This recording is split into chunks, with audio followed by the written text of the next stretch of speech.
السلام عليكم ورحمة الله وبركاته. شرف أي تهاي معناته إن المرتكو هاي قلقنا عسي وأنا برنامج أما هل أبور أد ونأكسن ومدة الصومالية وباهن تهاي الصومالي ذا وحال الشيء إنه هندت جناعسي أما هل أبور له والدنيا ذا أردن جناعسي كله هذه أهان له هذه أفريقيا إيجيا يوروب المركب waxaan aaminsanahay barnaamijkan ama janalkan ganacsiga inuu yahay mid dabooli kara baahiyo badan oo loo qabay in ganacsiga looga hadlo maxaa yeelay adduunyada maanta aynu ku noolnahay dhaqdhaqaaqa ugu badan waxa uu ka socdaa waa ganacsiga xataa ganacsigii iyo siyaasadii kala marna ganacsigii iyo waxbarashadii kala marna ganacsigii caafimaadka kala marna soo marka dadka Soomaaliyeed waxay u baahan yihiin janaal ama meel ay kaga hagaagaan ganacsiga iyo dhaqaalaha wadanka Soomaaliya waxaan ognahay inuu ku yaalo wadan ku taalo geeska Afrika wadan ay tahay dhaqaalihiisa uu soo korayo una baahan wax badan in loo iftiimiyo sidoo kale si loo ogaado dhaqaalaha dalka waxaan ognahay in dhalinyarada Soomaaliyeed in maanta shaqo la'aan badan ay hayso anagoo og in wadankeena uu leeyahay dhaqaale badan sida xoolaha beeraha iyo badda oo kale laakiin inahaas oo dhan dadka ma haystaan xogta meel ay kala hagaagaan waxaan arkay hadda report oo World Bank uu soo saaro uu leeyahay Soomaaliya dhaqaalaheedu wuu korayaa laakiin ma jirin xogtaas locally ama institution ama meel gudaha ah oo xogta laga heli karo sababtaas ay waxay keentay marka in mar walba aan ku xiraano World Bank iyo IMF ta iyo inay noo sheegaan laakiin in la helo barnaamij sidaan oo kala ah oo ganacsiga kaliya u gaar ah oo aan siyaasadda ku marneen xaqiiqdii waa loo baahnaa waxaan hadii aan nahay ururka cilmi-baarayaasha Soomaaliyeed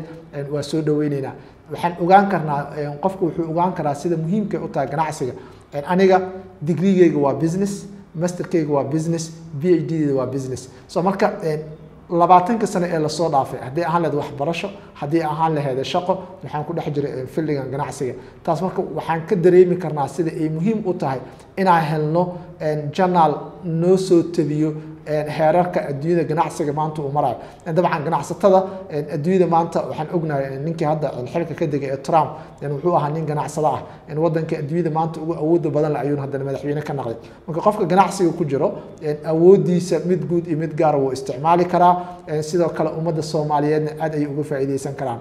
marka la waa soo dhaweynaa barnaamijka gal ganacsi fursad ayay inoo tahay dad badan Soomaaliyeed oo aan ogeyn halka ay ka helayeen xogta ganacsiga maanta fursad ayaa u soo hoyatay waana soo dhaweynaa waana mahadsantihiin Soomaaliya ganacsigeeda dabcan uu baahaya waxa jirta Soomaaliya ganacsigeeda heer wuxuu gaaray marka laga hadlayo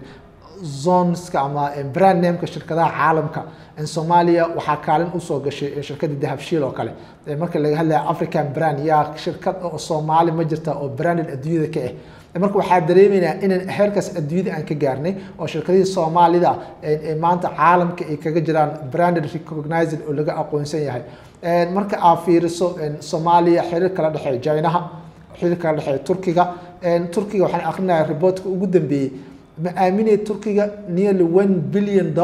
ayaan transaction Soomaalida alaabaha Turkiga laga soo dhoofiyo ay sii maraysaa taas waxay ku tusaysaa marka heerka dhaqaalaha Soomaalida caalamka ay ka sameeyaan China sidaas oo kale Imaaraadka markay Soomaalida ay iska dhaafeen in la ganacsan dhaqaalaha Imaaraadka hoos ayuu u dhacay marka taasna waxay ku tusaysaa awoodda ganacsiga Soomaalida marka hadii aan China oo Soomaaliya aad u daneynayo oo Turkiga maanta Soomaaliya ugu badan oo marka hore wuxuu islahaa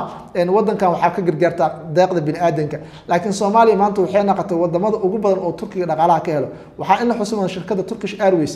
waxay noqotay route-ka Soomaaliya ama Turkish Airways Soomaaliya soo aadan mid ugu faa'iidada badan ee Afrika oo dhan diyaaradda Turkiga Soomaaliya noqotay number 1 marka taas waxay ku tusaysaa awoodda ama saameynta ganacsiga Soomaaliya ee ku leedahay caalamka oo dhan